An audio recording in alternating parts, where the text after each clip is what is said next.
ខ្ញុំម្ចាស់នាងខ្ញុំសូមថ្វាយបង្គំនិងគោរពជំរាបសួរពុកម៉ែបងប្អូនកូនក្មួយទាំងអស់ជាទីគោរពស្រឡាញ់ឃ្លាតពីបងប្អូនសពសាធុជនទាំងអស់គ្នាមួយរយៈដោយខ្ញុំម្ចាស់យើងខ្ញុំមានការមមាញឹកក្នុងកិច្ចការងារមួយចំនួនទៅអខានពុំសូវបានបង្កើតមាតិកាថ្មីដើម្បីចែកជូនលោកអ្នកបានជាទីសន្តាប់ឲ្យជាប់ជាក់លាក់ខ្ញុំម្ចាស់យើងខ្ញុំនឹងបន្តខិតខំបង្កើតមាតិកាថ្មីដើម្បីចែកជូនលោកអ្នកសពសាធុជនទាំងឡាយជាបន្តទៀតដើម្បីលោកបានជាប្រយោជន៍ដល់សតិបញ្ញាស្មារតីក្នុងការរស់នៅប្រកបដោយមនោរម្យភាពសេរីភាពនិងសន្តិភាពតទៅសូមគោរពជម្រាបជូនថាប្រសិនបើសាធុសប្បុរសទាំងឡាយលោកត្រូវការតាមដានសន្តាប់នៅមាតិកាថ្មីរបស់យើងខ្ញុំជាបន្តទៀតសូមមេត្តាចុច Subscribe ត្រង់រូបកណ្ដឹងចុច Like និងចុច Share ព្រមទាំងបញ្ចេញមតិយោបល់តាមរយៈ Comment ខាងក្រោមនៅក្នុងវេលាគ្រានេះផងដែរខ្ញុំម្ចាស់យើងខ្ញុំមានកិត្តិយសសូមលើកយកប្រធានបទមួយដែលពាក់ព័ន្ធទៅនឹងការលើកឡើងនៅមតិរបស់លោកអ្នកសប្បុរសមួយចំនួនកន្លងមកដែលលោកមានការភ័ន្តច្រឡំថាគ្រួសារការពិតយើងខ្ញុំមានប្រភពចេញមកពីក្រុមរបស់លោកអូឈូដែលជាគ្រូសមាធិម្នាក់នៅឥណ្ឌាថែមទាំងមានការបង្កើតពាក្យចចាមអារាមថាលោកគ្រូសក្ខីភគវ័នជាម្ចាស់របស់យើងក៏ចេញពីប្រភពលោកអូឈូនោះដែរទាំងដែលលោកគ្រូម្ចាស់ព្រមទាំងយើងខ្ញុំទាំងអស់គ្នាមិនដែលមានទំនាក់ទំនងអ្វីជាមួយក្រុមលោកអូឈូឬសូម្បីស្គាល់លោកអូឈូនោះជានរណាផងប៉ុន្តែដោយយោងទៅលើការមើលឃើញរូបភាពតាមរយៈវីដេអូឃ្លីបដែលបានចាក់ផ្សាយឃើញនៅទម្លាប់នៃការរៀបចំខ្លួនរបស់លោកគ្រូជាម្ចាស់ព្រមទាំងអេរយាប័តនៃការអង្គុយតាមអធ្យាស្រ័យរបស់លោកដែលមានលក្ខណៈស្រដៀងលោកអូឈូលោកអ្នកមួយចំនួនក៏កាត់សេចក្តីយកតែម្ដងថាក្រុមតែមួយជាមួយលោកអូឈូនោះដោយគ្មានប្រភពព័ត៌មានច្បាស់លាស់អ្វីទាំងអស់ពីសំណាក់យើងខ្ញុំឡើយចំពោះរឿងនេះគឺធ្វើឲ្យបុគ្គលមួយចំនួនដែលមានការស្អប់ខ្ពើមនិងរើសអើងចំពោះយើងខ្ញុំនាំគ្នាឆ្លៀតឱកាសបើកការវាយប្រហារព្រមគ្នាយកតែម្ដងដោយគ្មានស្ដាប់ហេតុផលអ្វីបានទាំងអស់រហូតដល់មានអន្តរាគមន៍អំពីសំណាក់ក្រសួងដែលពាក់ព័ន្ធលោកចេញមកធ្វើការសម្របសម្រួលទៅស្ងប់រងាប់ទៅវិញខ្ញុំម្ចាស់យើងខ្ញុំទាំងឡាយដែលជាសិស្សគុណទាំងអស់របស់លោកគ្រូសក្ខីភគវ័នជាទីគោរពដ៏ខ្ពង់ខ្ពស់សូមធ្វើការបដិសេធដាច់អហង្ការចំពោះការលើកឡើងណាដែលមានការបំភ្លៃការពិតមានចរិតញុះញង់បំបែកបំបាក់សាមគ្គីភាពនៃមហាគ្រួសារខ្មែរយើងទាំងមូលឲ្យមានការរើសអើងបំបិទសិទ្ធិសេរីភាពក្នុងជំនឿសាសនាដែលជាផ្លូវការពិតដើម្បីសន្តិភាពរួមគ្នានេះខ្ញុំម្ចាស់យើងខ្ញុំពិតជាមានការសោកស្ដាយចំពោះលោកអ្នកមួយចំនួនដែលមិនអាចស្ដាប់បានហើយតែងតែសម្ដែងការស្អប់ខ្ពើមនិងរើសអើងចំពោះលោកគ្រូសក្ខីភគវ័នជាម្ចាស់របស់យើងដោយមិនបានដឹងនូវគុណតម្លៃនៃវត្តមានរបស់លោកថាប្រសើរថ្លៃថ្លាប៉ុណ្ណានោះទេហើយទាំងដែលមិនស្គាល់ច្បាស់ថាលោកជាអ្វីផងនោះក៏ចេះតែនាំគ្នាជេរប្រមាថប្រតិចបដាសាចោតប្រកាន់បង្កាច់បង្ខូចសំអុយគេឈ្មោះបង្កើតពាក្យចចាមអារាមផ្សេងដោយមិនដឹងថាអំពើទាំងនោះគឺមានទោសដ៏ធ្ងន់ធ្ងរដែលនឹងនាំមកនូវភ័យឲ្យដល់ខ្លួនឯងកម្រិតណាឡើយខ្ញុំម្ចាស់នាងខ្ញុំសូមលើកយកនៅព្រឹត្តិការណ៍មួយចំនួនដែលបានកើតឡើងនៅប៉ុន្មានខែមុនពេលដែលសៀមបានបើកការវាយប្រហារធ្វើការឈ្លានពានមកលើមាតុភូមិកម្ពុជាយើងនៅក្នុងសង្គមខ្មែរយើងការនៅក្នុងឆ្នាំ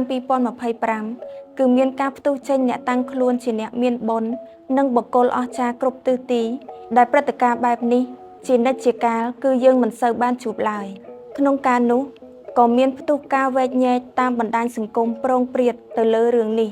ក្នុងនោះក៏មានការលើកយករូបលោកគ្រូសក្ខីភគវ័នជាម្ចាស់របស់យើងមកដាក់បញ្ចូលក្នុងក្រុមតែមួយជាមួយលោកអ្នកដែលបានតាំងខ្លួនទាំងអស់នោះផងដែរប៉ុន្តែដោយឡែកលោកគ្រូរបស់យើងលោកពុំដែលធ្វើការតាំងខ្លួនលោកជាបុគ្គលអស្ចារ្យអ្វីនោះទេនេះជាការពិតដែលខ្ញុំម្ចាស់យើងខ្ញុំអ្នកនៅជាប់ជាមួយលោកដោយផ្ទាល់ទើបដឹងថាយ៉ាងណាសូម្បីការស្លៀកពាក់របស់លោកក៏មានភាពសាមញ្ញធម្មតាទៅតាមអធ្យាស្រ័យដែលលោកធ្លាប់មានឯចំណែកបុគ្គលិកលក្ខណៈរបស់លោកក៏សឹងតែគ្មានអ្វីគួរឲ្យចាប់អារម្មណ៍សោះតែម្ដងលោកធ្លាប់សម្ដែងថាលោកគ្មានសេចក្តីប្រកាន់ខ្លួនទេលោកមិនដែលធ្វើការបន្ទាបឬដាក់ខ្លួនចំពោះបុគ្គលណាម្នាក់ឡើយព្រោះលោកគ្មានខ្លួនដែលត្រូវដាក់លោកមិនដែលធ្វើការធៀបខ្លួនឯងថាស្មើនឹងនរណាឡើយព្រោះលោករកមិនឃើញថាមានខ្លួនដែលត្រូវធៀប ហើយលោកក៏មិនដែលធ្វើការលើកដំកើងខ្លួនឯងថាខ្ពស់ជាងនរណាដែរព្រោះលោកបានជាក់ច្បាស់ចំពោះការពិតក្នុងខ្លួនថាគ្មានសត្វបុគ្គលអ្វីទាំងអស់នៅក្នុងគំនរនៃកាយនិងគំនរនៃការគិតនេះដូច្នេះតើបុគ្គលអស្ចារ្យនោះមានមកពីណាមានតែការពិតតែម្យ៉ាងប៉ុណ្ណោះទើបអស្ចារ្យហើយក៏ព្រោះតែដូច្នេះឯងទើបខ្ញុំម្ចាស់យើងខ្ញុំទាំងឡាយមានការគោរពកោតក្រែងចំពោះលោកយ៉ាងក្រៃលែងដូច្នេះរឿងបុគ្គលអស្ចារ្យនេះសម្រាប់លោកគឺឆ្ងាយគ្នាតែម្ដងប្រសិនបើលោកជាបុគ្គលមានមេនៈចេះតាំងខ្លួនក្រនបើដោយតែមនុស្សធម្មតាដែលតែងតែគិតថាខ្លួនអស្ចារ្យនោះលោកក៏នឹងមិនទទួលបាននៅសិស្សគុណដូចជាពួកយើងតាំងពីដំបូងម្លេះរីឯខ្ញុំម្ចាស់យើងខ្ញុំដែលជាសិស្សគុណគឺសុទ្ធសឹងតែជាមន្ត្រីរាជការបណ្ឌិតនិស្សិតសាស្ត្រាចារ្យគ្រូបង្រៀនព្រមទាំងអតីតអ្នកធ្លាប់បួសរៀនដែលមានការយល់ដឹងនិងបទពិសោធន៍ល្មមអាចមើលស្គាល់បានរវាងជនពាលនិងបណ្ឌិតម្យ៉ាងបើជាជនពាលខ្លែងធ្វើជាបណ្ឌិតក៏មិនអាចលាក់ចិត្តដែរបើយើងចូលទៅចិត្តហើយធ្វើការអង្កេតបន្តិចមុខជាអាចស្គាល់ក្រយ៉ៅមិនខានដោយគ្រាន់តែអង្កេតទៅលើចំណុចទាំង3ទី1គឺអង្កេតមើលទៅលើរឿងដែលលោកអស់សំណើចទី2គឺអង្កេតទៅលើរឿងដែលលោកចូលចិត្តអួតទី3គឺអង្កេតមើលទៅលើរឿងដែលលោកមានសេចក្តីភ័យខ្លាចហើយលេចចេញនៅការការពារខ្លួនក្នុងទម្រង់ផ្សេងខ្ញុំម្ចាស់យើងខ្ញុំបាននៅក្បែរលោកគ្រូសក្ខីភគវ័នជាងកន្លះទសវត្សរ៍មកនេះគឺលោកនៅតែមានភាពជាបុគ្គលស្មើដើមស្មើចុងនៅតែល្អឥតល្អៀងសោះឡើយនៅក្បែរលោកគឺតែងទទួលបាននៅភាពស្ងប់ស្ងាត់ប្រៀបដូចនៅក្បែរដើមឈើបុរាណឯចំណែកខ្លឹមសារនៃការពិតដែលលោកប្រកាសសម្ដែងកាន់តែស្ដាប់គឺកាន់តែមានជម្រៅដូចជម្រាលនៃមហាសមុទ្រដូច្នោះឯងឯចំពោះការប្រើប្រាស់នៅពាក្យហៅថាសាស្តាទៅកាន់លោកគឺដើម្បីឲ្យមានការសម្គាល់នៅភាពខុសគ្នារវាងគ្រូបង្រៀនដែលជាអ្នកផ្ដល់នៅចំណេះដើម្បីអនាគតរីឯសាស្តាលោកមកដាស់ឲ្យភ្ញាក់ចេញពីការយល់ខុសដើម្បីឈានទៅរកទីដែលមិនស្លាប់ដាច់ខាតគឺមិនមែនជាការលើកខ្លួនឬធៀបខ្លួនស្មើប្រពុតអ្វីនោះទេម្យ៉ាងវិញទៀតមូលហេតុនៃការយកពាក្យសាស្តានេះមកប្រើព្រោះភាសាខ្មែរយើងហាក់រកមិនឃើញពាក្យណាមួយឲ្យស័ក្តិសមនឹងយកមកប្រើក្នុងការចង្អុលទៅកាន់គុណជាតិនៃសេចក្តីបរិសុទ្ធក្នុងខ្លួននេះបានបើជាភាសាអង់គ្លេសលោកហៅថា Master ដែលប្រែថាភាពជាម្ចាស់ជាអ្នកដឹកនាំឬអ្នកគ្រប់គ្រងខុសពីពាក្យថា Teacher ប្រែថាគ្រូបង្រៀនបើយើងយកពាក្យ Master ដែលជាភាសាអង់គ្លេសនេះមកប្រើវាហាក់ដូចជាឆ្កងដូច្នេះយើងក៏សម្រេចប្រើប្រាស់ពាក្យសាស្តានេះដោយសំដៅទៅលើគុណជាតិម្យ៉ាងដែលមានអំណាចអាចគ្រប់គ្រងអាចទូន្មានខ្លួនឯងបានយ៉ាងមានប្រសិទ្ធភាពប៉ុណ្ណោះលោកគ្រូសក្ខីភគវ័នលោកចង់ប្រាប់យើងថាសូម្បីតែបុគ្គលធម្មតាម្នាក់ដូចជារូបលោកក៏អាចមានធាតុព្រះសាស្តានេះគង់នៅជាមួយដែរដូច្នេះមានន័យថាអ្នករាល់គ្នាគឺសុទ្ធតែមានគុណជាតិនៃភាពជាសាស្តាខ្លួនឯងនេះទាំងអស់អត្តន័យគឺនៅត្រង់នេះទេតើប៉ុន្តែជាអកុសលការលើកឡើងមកនេះសពសាធុជនទាំងឡាយលោកពុំមានពេលបានស្ដាប់ឲ្យយល់អត្ថសេចក្តីឡើយទើបនាំឲ្យលោកគ្រូជាម្ចាស់ត្រូវបានរងការវាយប្រហារពីសំណាក់របស់លោកអ្នកអភិរក្សនិយមផងលោកអ្នកនៅតាមបណ្ដាញសង្គមនានាផងសាធុជនសាធុសប្បុរសទាំងឡាយជាទីគោរពស្រឡាញ់ក្រោយពីព្រឹត្តិការណ៍ផ្ទុះការវាយប្រហារលោកគ្រូសក្ខីភគវ័នជាម្ចាស់តាមបណ្ដាញសង្គមមិនបានប៉ុន្មានខែមានពេលមួយលោកបានលើកឡើងនៅទំនាយមួយដ៏ចម្លែកថាកម្ដៅភ្លើងក្នុងចិត្តរបស់លោកអ្នកដែលព្យាយាមដុតបំផ្លាញយើងដោយទោសនៃសេចក្តីប្រមាថនេះកម្ដៅភ្លើងនោះនឹងក្លាយជាអភូតហេតុដែលនឹងនាំមកនៅការឆាបឆេះដ៏ចម្លែកមួយនៅក្នុងប្រទេសយើងជាក់ជាមិនខានប្រៀបដូច Butterfly Effect គឺឥទ្ធិពលនៃមេអំបៅដែលខ្យល់ព្យុះអាចបោកបក់បានដោយផ្ដើមចេញពីខ្យល់ដែលកើតចេញពីការទទះស្លាបរបស់មេអំបៅលោកគ្រូលោកបានខ្សឹបប្រាប់សិស្សប៉ុន្មានអ្នកថាប្រទេសខ្មែរយើងនឹងកើតមាននៅសង្គ្រាមជាប្រវត្តិសាស្ត្រមួយនៅក្នុងឆ្នាំ2025នេះដោយមិនអាចជៀសផុតបានឡើយពពួកសិស្សគុណស្ទើរតែគ្រប់គ្នាគឺសុទ្ធតែបានដឹងនៅទំនាយមួយនេះពីលោកគ្រូជាម្ចាស់ហើយក៏មានសិស្សគុណខ្លះនិយាយលេងថាសម័យនេះហើយតើប្រទេសយើងអាចមានសង្គ្រាមពីណាមកលោកគ្រូម្ចាស់ លោកញញឹមហើយក៏នៅស្ងៀមទៅលុះក្រោយមកមិនយូរប៉ុន្មានមកដល់ខែ7ក្នុងឆ្នាំដដែលនោះសង្គ្រាមក៏បានផ្ទុះឡើងគឺសង្គ្រាមឈ្លានពានពីសំណាក់ប្រទេសជិតខាង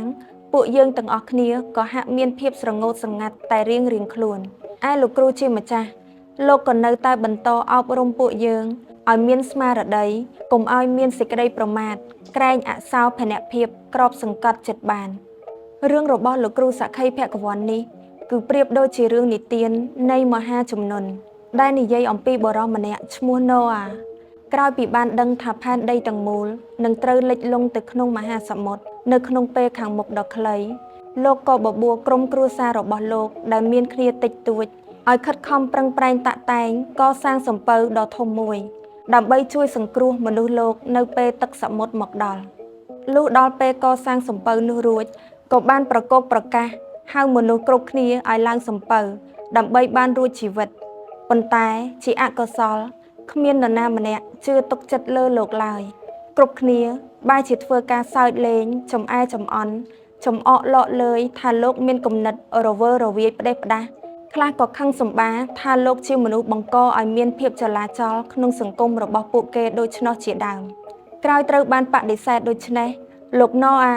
ក៏នាំក្រុមគ្រួសាររបស់លោកចូលទៅសង្ងំត្រៀមខ្លួនក្នុងសំពៅមិនយូរប៉ុន្មានផ្ទៃមេឃក៏ប្រែក្លាយជាងងឹតទាំងកណ្ដាលថ្ងៃភ្លៀងក៏ចាប់ផ្ដើមបង្អុរចុះក្នុងស្ថានភាពដែលមិនធ្លាប់ឃើញកន្លងមកគ្រានោះស្រាប់តែលោកណូអាប្រទះឃើញសុទ្ធតែសត្វគ្រប់ប្រភេទមិនថាជាសត្វស្រុកឬសត្វព្រៃមានពពួកម្រឹកនិងបក្សាបក្សីគ្រប់ប្រភេទដែលមានសេចក្តីស្លូតត្រង់បាននាំគ្នារត់ឡើងពេញសំពៅដោយស្ថិតនៅស្ងប់ស្ងាត់មានរបៀបប្រៀបដូចជាពួកគេជាគ្រួសារតែមួយនៅក្នុងសំពៅក្រៅពីគ្រួសាររបស់លោកណូអានិងសត្វដ៏ស្លូតត្រង់ទាំងអស់នោះគឺគ្មានមនុស្សណាផ្សេងសូម្បីតែម្នាក់បានឡើងមកទាន់ពេលឡើយកាលវេលាមកដល់ទឹកសមុទ្រក៏បានលេបលិចផែនដីទាំងមូលត្រូវតាមទំនាយរបស់លោកណូអាពិតមែនផែនដីត្រូវបានក្រោតដណ្ដប់ទៅដោយផ្ទៃទឹកគ្មានសល់កោះមនុស្សទាំងអស់ក៏ត្រូវស្លាប់គ្មានសល់និទាននេះប្រៀបដូចរឿងលោកគ្រូសក្ខីភគវ័នក្នុងកាលឥឡូវនេះអញ្ចឹងដែលសពថ្ងៃលោកបាននឹងកំពុងខិតខំតាក់តែងត្រៀមរៀបចំសំពៅបុណ្យដែលមានគុណអាចស្រោចស្រង់សត្វឲ្យផុតពីអន្តរាយបានប៉ុន្តែគួរឲ្យសោកស្ដាយព្រោះមានសត្វច្រើនណាស់ដែលអត់បុណ្យរហូតមើលឃើញគុណជាទោសប្រែជាប្រទុះមើលមុខគ្នាមិនយល់លោកគ្រូសក្ខីភគវ័នជាម្ចាស់លោកធ្លាប់បានផ្ដាំថាដរាបណាខ្មែរយើងនៅតែឆ្លោះប្រកែកគ្នានាំឲ្យបែកបាក់សាមគ្គីភាពនិងឯកភាពជាតិតែមួយបែបនេះសង្គ្រាមដែលនឹងនាំមកនៅជាមួយនឹងការបាត់បង់នឹងនៅតែបន្តយូរអង្វែងលុះត្រាណាតែជាតិសាសន៍មួយនេះកើតមាននៅចិត្តត្រជាក់មានមេត្តាចេះយោគយល់គ្នាចេះអាណិតអាសូរគ្នានិងជ្រោមជ្រែងគ្នាបញ្ឈប់នៅការប្រមាថប្រតិចផ្ដាសាគ្នានោះទៅស្រុកយើងលែងក្តៅក្រហាយបានសានត្រានមកវិញលោកគ្រូជាម្ចាស់លោកបានព្យាករណ៍ថាសម័យកាលជាខាងក្រោយនេះបន្ទាប់ពីសង្គ្រាមនៅមជ្ឈិមបូព៌ាត្រូវបានបញ្ចប់សណ្ដាប់ធ្នាប់ពិភពលោកនឹងមានការផ្លាស់ប្ដូរស្ទើរតែទាំងស្រុងស្រុកខ្មែរយើងក៏នឹងចាប់ផ្ដើមឈានទៅរកភាពរីកចម្រើនរុងរឿងបំផុតមិនចាញ់ប្រទេសជិតខាងឡើយចំពោះលោកអ្នកណាដែលមាននៅសេចក្តីប្រមាទពួកលោកអ្នកទាំងអស់នោះនឹងពុំមានវាសនាបានតនសម័យកាលខ្មែរយើងរុងរឿងជាខាងក្រោយឡើយ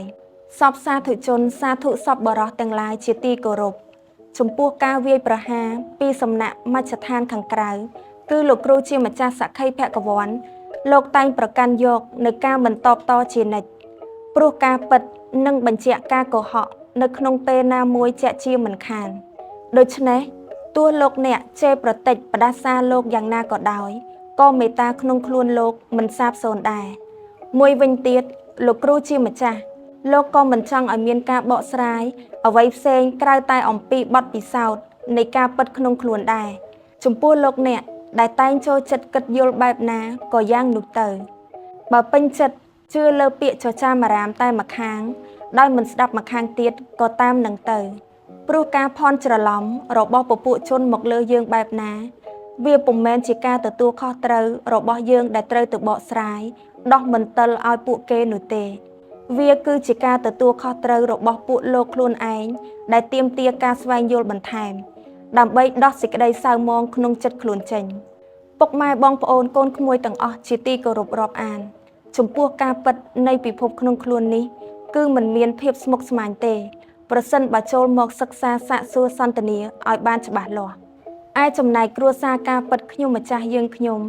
ក៏ពុំមានអ្វីលាក់បាំងដែរ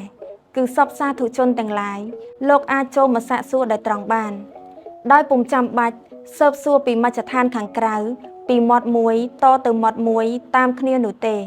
ព្រោះវានាំឲ្យមានការភ័ន្តច្រឡំចំពោះគ្នារឹតតែខ្លាំងប៉ុណ្ណោះជាបន្តទៅទៀតនេះខ្ញុំម្ចាស់នាងខ្ញុំសូមជូននៅបទពិចារណា 1. បុគ្គលកាលបើពួកគេមិនគិតចង់ស្វែងយល់អំពីយើងទេយើងកាន់តែធ្វើការបកស្រាយគឺកាន់តែខុសព្រោះអ្វីដែលពួកគេកំពុងស្វែងរកនោះគឺមិនមែនជាភាពត្រឹមត្រូវនោះទេគឺចាំចាប់កំហុសអ្នកកុំចំណាយកម្លាំងរួចកិច្ចចេញឲ្យឆ្ងាយពីបុគ្គលពួកនោះទី2ចិត្តស្អប់មានក្នុងនរណា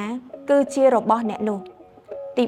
3បុគ្គលណាព្រមបន្ថោកខ្លួនមកសម្ដែងអាកប្បកិរិយាឆ្មើងឆ្មៃនិងប្រើសម្ដីអសុរោះព្រោះបុគ្គលនោះដឹងច្បាស់ថាខ្លួនឯងគ្មានតម្លៃទី4បុគ្គលណាអាចស្ដាប់ពាក្យអ្នកដទៃនិយាយអាក្រក់ពីយើងបានហើយទទួលយកថាពិតដោយមិនព្រមស្ដាប់ការបកស្រាយពីខាងយើងបុគ្គលនោះគឺបានទុកយើងជាសត្រូវតាំងពីដើមបាត់បង់ពួកគេគឺជាលៀបសំណាងរបស់យើងទី5បុគ្គលណាធ្វើការវាយតម្លៃចំពោះយើងដោយមិនព្រមស្វែងយល់អំពីគ្នាជាមុនបុគ្គលពួកនោះគឺមិនបានទុកយើងក្នុងកែវភ្នែកឡើយដូច្នេះពួកគេក៏គ្មានតម្លៃឲ្យយើងយកមកទុកដាក់ក្នុងចិត្តដែរទី6ជាធម្មតាសត្វឥន្ទ្រីមានភ្នែកមុតសម្លឹងបានឆ្ងាយគឺតែងត្រដាងស្លាបហោះហើរទៅតែម្នាក់ឯងនៅក្នុងលំហអាកាសមានតែហ្វូងសត្វប្រជិវដែលភ្នែកខ្វាក់ទាំងថ្ងៃប៉ុណ្ណោះដែលហោះហើរទាំងវងតាមគ្នាឯព្រះវិញ្ញូជនរមែងត្រាច់ទៅតែម្នាក់ឯងព្រោះលោកបានឃើញថាលោកនេះគឺសោះសូន្យតទេទី7មានតែមនុស្សមានវិបត្តិប៉ុណ្ណោះដែលសប្បាយចិត្តចង់ឃើញអ្នកដតីវិនាសព្រោះសេចក្តីវិនាសរបស់អ្នកដតីជួយឲ្យខ្លួនឯងមានអារម្មណ៍ថាធូរស្រាលជំងឺផ្លូវចិត្តជាចុងបញ្ចប់សូមឲ្យសេចក្តីល្អណាដែលខ្ញុំម្ចាស់យើងខ្ញុំបានបំពេញហើយដោយល្អក្នុងកាលកន្លងទៅហើយក្តីក្នុងបច្ចុប្បន្ននេះក្តីក៏សូមលើកប្រណម្យបង្គំថ្វាយនិងសូមគោរពជូនដល់សពសាធុជនទាំងឡាយឲ្យលោកបានជួបសេចក្តីសុខស្ងប់រួចផុតអំពីគ្រោះភ័យអន្តរាយទាំងឡាយទាំងពួងកុំបីអាក់ខានឡើយ